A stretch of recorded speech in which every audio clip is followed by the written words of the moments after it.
Hello again and welcome back to the 60cm floating shelf layout challenge. The eagle-eyed of you, or those who have watched the live shunting video I took this morning will have noticed that I've put in the hard standing cobbled area, and here I'm just filling it out with some a mix of 3D printed containers and ones from China,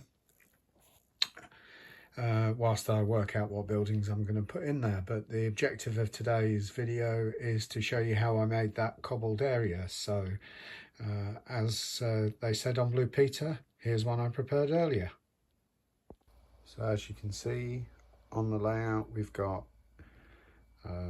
a series of 2mm thick grey card sections cut out. This brings the level up of the hard standing up to the same level as the switch lever and decoupling lever pipes. On top of that, we're going to add some 1mm funky foam.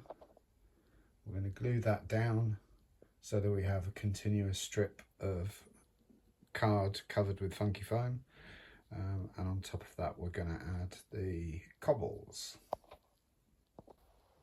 So now we've stuck the funky foam onto the card. A little bit of a mess there, but it's okay because it's all going to get painted.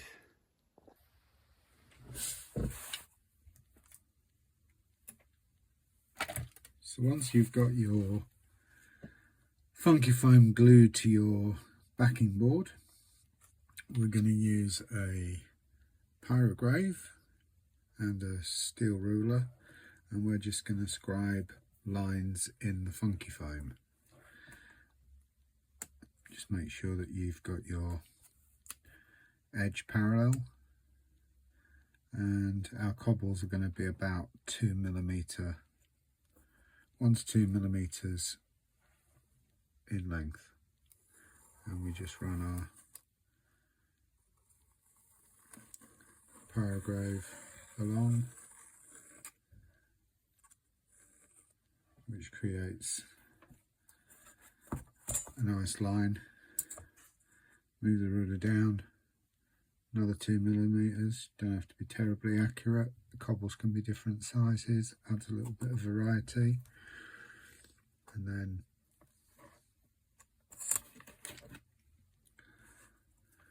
scribe the next row.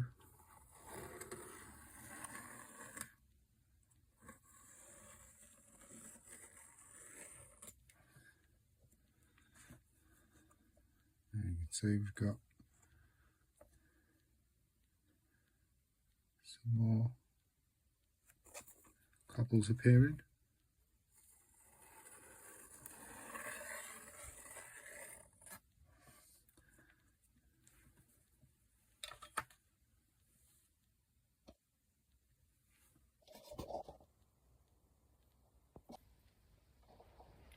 Once you've got halfway down on your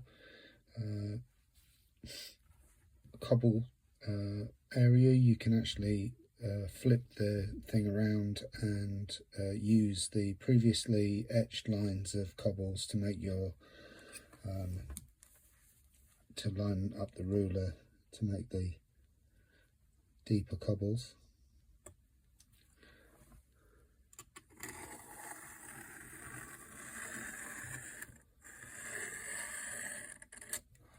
So just move it down a row. This way you keep your cobbles running fairly parallel.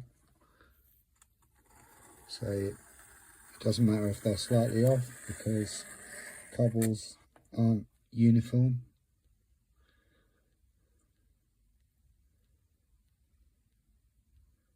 As long as they're roughly parallel and consistent, they will look good.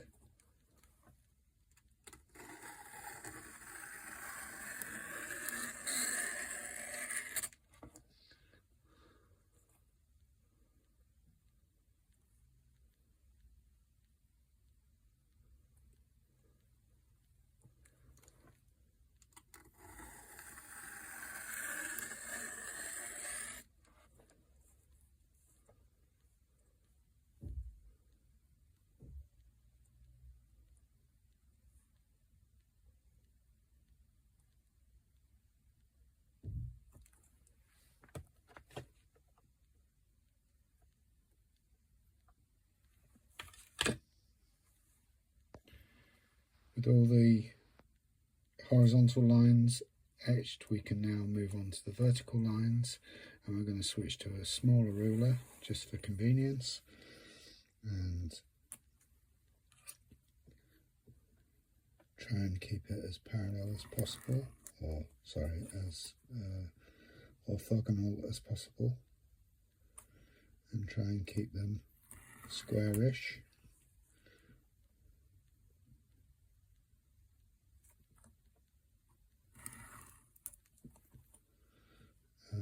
Occasionally a cobble might lift,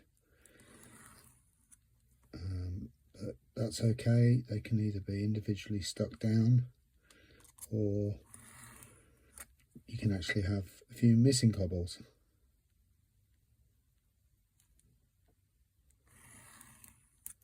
This is fairly tedious work, so I recommend putting on a podcast, or maybe even listening to some tunes.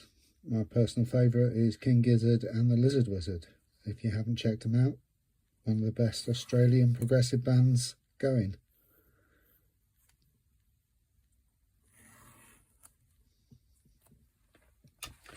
As you can see, in fairly short order, we've got a grid of cobbles. These will really come alive when we move to the painting process. What I've done here is where I've got a gap in the board at the back, that's so that the point lever channels can sit flush. I've only got the funky foam holding the whole thing together, so I've actually skipped a few columns because I don't want this thing to just disintegrate, and if we etch through the funky foam over that gap, it will basically disconnect them. So the final bits of cobbling will need to be done when this sheet is glued onto the layout. If you make a mistake and you end up actually cutting through your board, don't worry too much. Just a little bit of the old magic super glue will fix it. Use some I actually use activator alongside my super glue just to speed up the reaction. So in about 15 minutes we've got a section of funky foam cobbles. Now we need to move on to the painting stage. So here is my funky foam cobbles in my little mini spray booth. So I'm just going to shoot it with some cheap Poundland matte black paint. This will just get rid of any of the glue over spill and cover up any mistakes. So yeah, just give the can a good shake and off we go.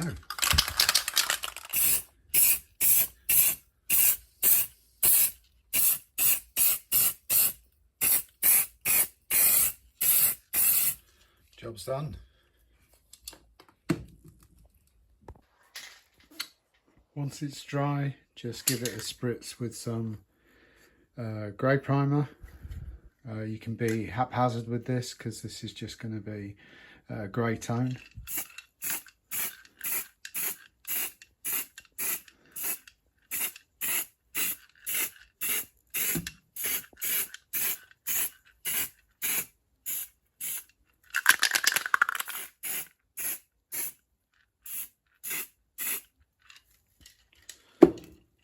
And you can even add in a little bit of white if you want.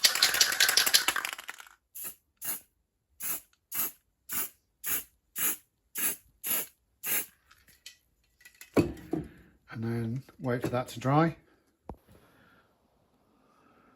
So now you can see that the primered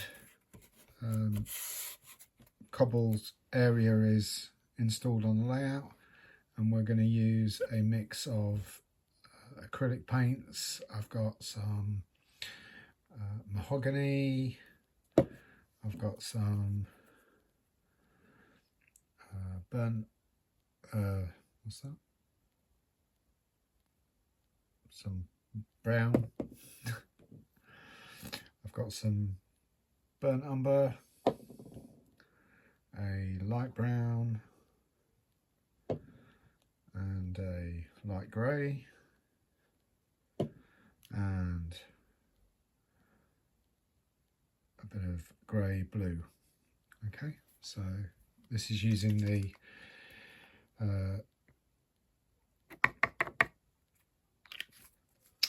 Jason Jensen sponge technique.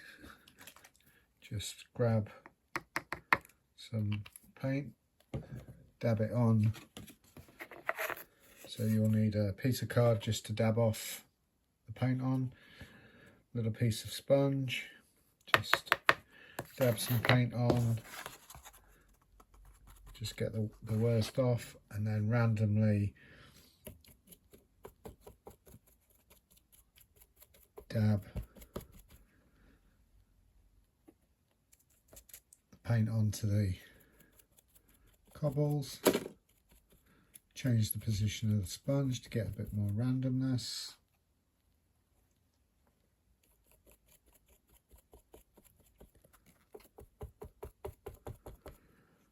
Quite fun, therapeutic. Let's grab some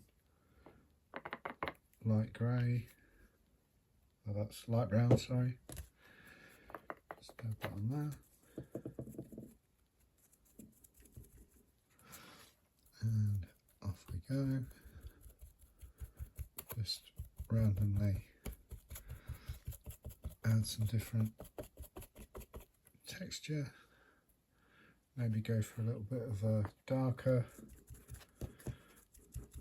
grey, break it up a little bit. So focus on this area over here where it's got a bit of a shine from the glue.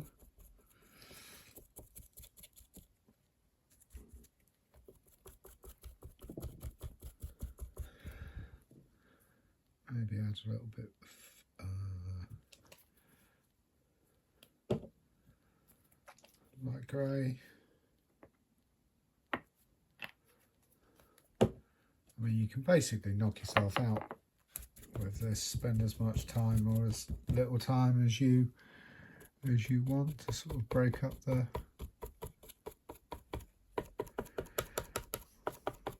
colour. Add a bit more dark grey on there.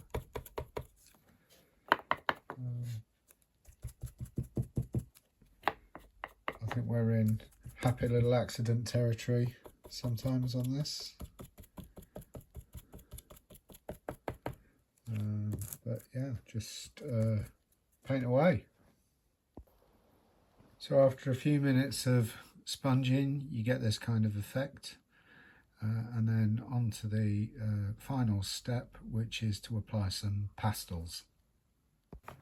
So I bought a box of 24 pastels from the Works. I think this was about £4 or £5, and it's got a really nice selection of different shades, so you can pastel everything up. So obviously what we'll be looking for is a sort of a sandy or a darker sort of coal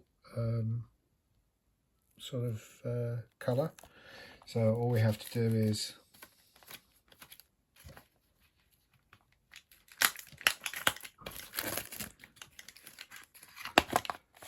take our desired pastel out of the box and then just scrape some of the dust onto your little piece of card, like so. Again, dab it with the sponge and then start rubbing it into the area to tone down some of the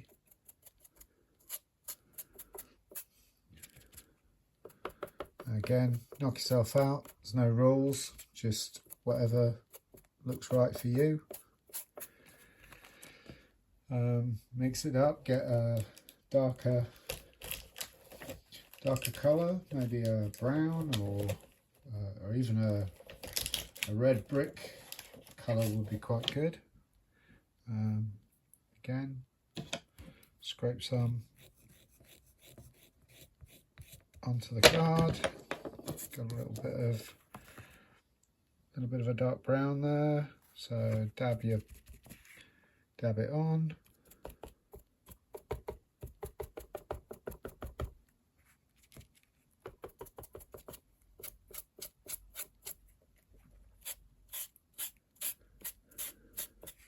And hey presto, we've got a cobbled area. So thanks for tuning in, and speak to you soon, or see you soon on the next episode of the 60cm budget model railways floating shelf challenge. Bye now.